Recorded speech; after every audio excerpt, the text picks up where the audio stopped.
What's up, you guys? I'm here with a new video today.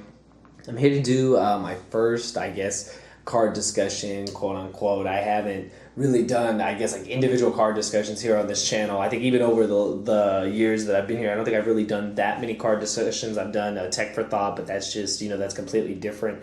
I have actually hasn't really gone into detail like on any certain cards. I believe, and I wanted to start with one that has been a pretty like trending topic, and it's Domain of the Monarchs. Now, people who don't play Monarchs, you probably don't care, but it's pretty interesting. I think like the way that the deck has changed. As a Monarch player, this is something that I just wanted to talk about, and most people will be like, this isn't new, like everyone knows this, but at the same time, I just kind of wanted to give my opinion on it.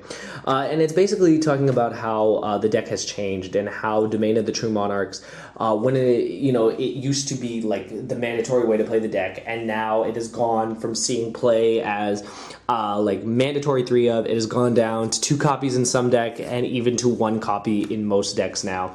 And basically, I'm just going to talk about is why that happened, and its impact on the deck, its impact on other decks in the meta, and why it's not only like an interesting interesting difference, but how it's changed the Monarch deck and how it's changed the matches overall. So everyone knows when Domain came out, basically it was Vanity's Emptiness. Opponent can use the extra deck. You didn't have an extra deck, your opponent basically couldn't play an extra deck either.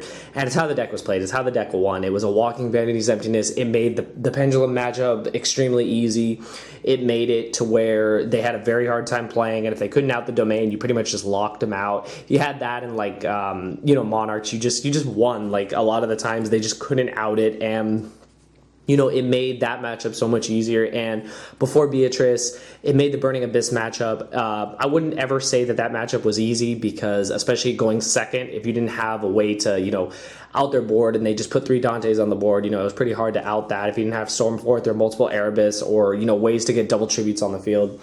But Domain could do its work. It could literally just like lock them out of the extra deck, and it would hurt any deck that ran an extra deck. And since you didn't run an extra deck, you basically it became your lock, basically your soft lock that could just win you the game. And honestly, it was kind of boring. You would basically just sit there on a floodgate and just poke, and pretty much hopefully that's how you win.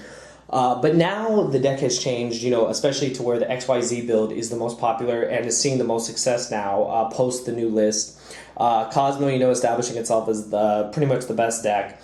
This deck has already had a good Cosmo matchup across the board. Obviously it's never a guaranteed win. It's never a guaranteed loss. You go in there and, you just hope that you're able to out their board. You're able to get past the big ships and you're able to do things.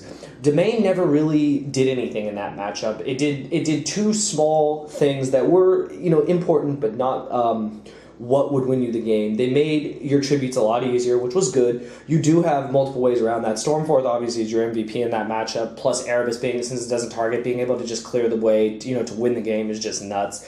Domain did give you that extra 800 boost, which at times was relevant, being able to run over stuff for game. I have done it myself. Opponent, I believe, was at like 600, and I think I dealt, 700 because of the boost, so that was pretty relevant, but it doesn't happen enough, and Domain is basically just, it would be there if you needed it, but a lot of times you didn't. It basically would be your level reducer. The Cosmo deck never goes in their extra deck. Like, I've never played a Cosmo player that ever summoned an extra deck monster on me, and I mean, that's just normal. They never really do. So, basically in that matchup, it changed. Now, like, the biggest change now is with Domain basically being a 1 of, possibly a 2 of, depending on what build you play. I myself played 2 copies. The last time I played Locals and I played the XYZ Monarchs for the first time and was trying to learn the deck. And I said that this card was very subpar for me, and it was. It wasn't, I didn't have the ability to lock out my opponents from the extra deck.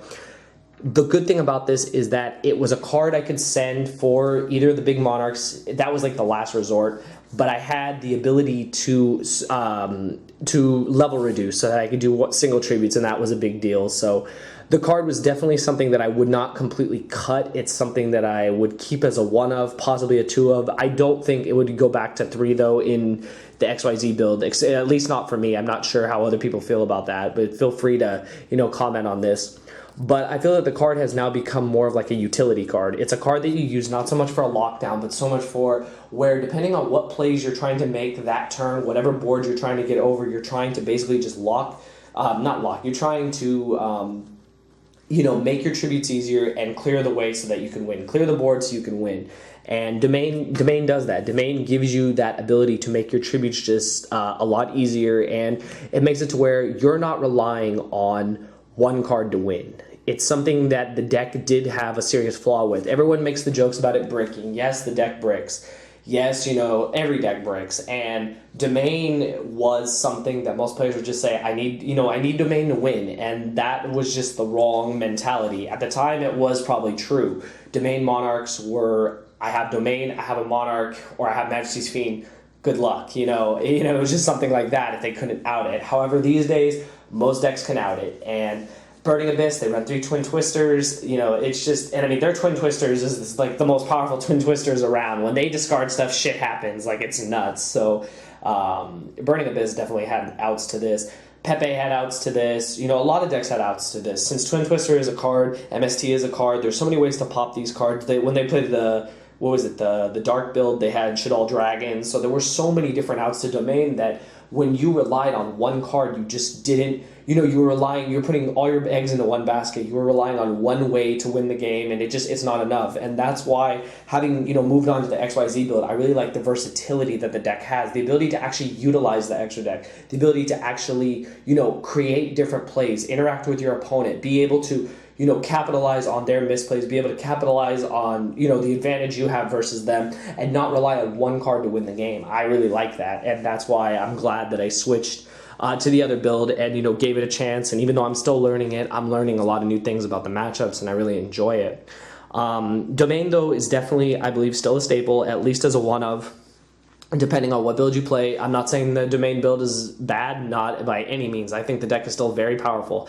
I just feel that in the mirror match, Domain is important for the 800 boost, for the single tributes, of course, but the ability to utilize the extra deck is just amazing in the matchup too, because you're able to just Volcasaurus out of nowhere, you're able to Durandal out of nowhere, you're able to Magna Liger out of nowhere, you're able to just do things that a regular Domain deck cannot do, and I just think that's really, really cool, and I think it's just a really interesting way that, the deck has changed. And basically, just like the whole point of the video is, Domain, has stayed true in the deck, and it's definitely, shaped the way the deck's success has gone, and now it's basically becoming where it's a staple one of or multiple copy, depending on what build you play. And I think it's just interesting to see how the deck itself, how the archetype is changing because of that. So let me know what you guys think. I'm not the regular go-to channel for discussions. Let me know if you like this. Really do, please, give me your honest feedback in the comments below.